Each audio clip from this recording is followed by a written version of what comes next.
This is the Google Pixel 9 Pro Fold. Finally got it in, guys, so we're gonna do a quick unboxing of it.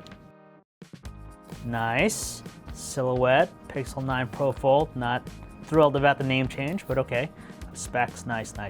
Okay, let's open it up here, guys. 1, 2.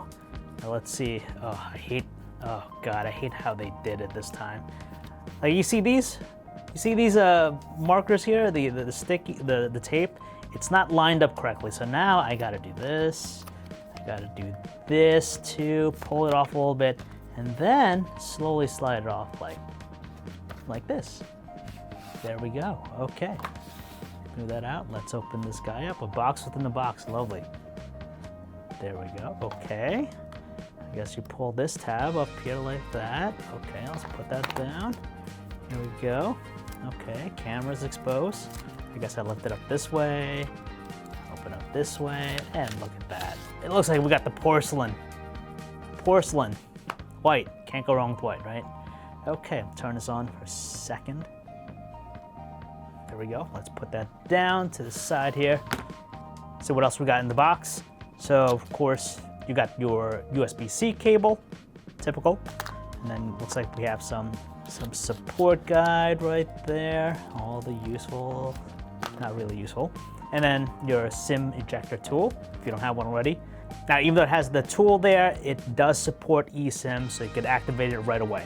Obviously, it doesn't have a charger in the box, so if you need one, get one. It does support 45 wired charging and also has wireless, of course. So on the front, you have a 6.3-inch super AMOLED display. It's an OLED, and when you open it up, it reveals your larger 8-inch OLED. Meanwhile, in the back, you have a 48-megapixel main camera, 10.8 ultra-wide, and a 10.5 telephoto with 5x optical zoom. And then the selfie camera, they're both 10 megapixels for both the front and also inner cameras. Display's nice. OLEDs are great, vivid colors.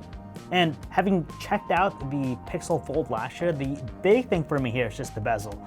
It's much smaller, slimmer bezels around the main display. It's not as big. The ones last year were just ungodly big, but this is just better. So with the smaller bezels, it means you have a larger screen this time.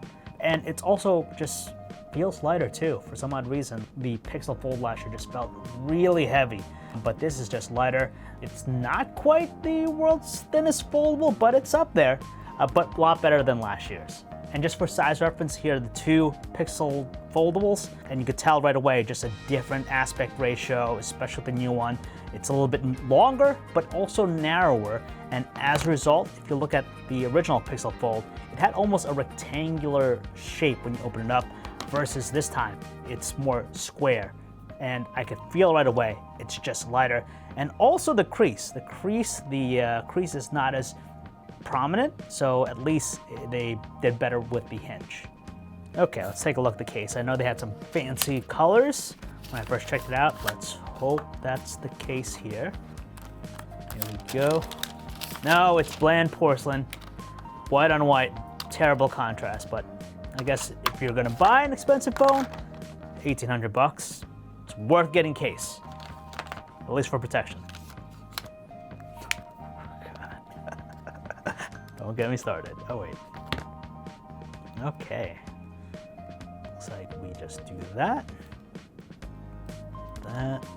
This. Oh no, I missed one. Oh, no. We're good. Yeah, look at that sticky material there. It just holds on to the front. And there you go. A little bit of protection. I wouldn't really drop it, but hey, at least superficial stuff, it'll hold up.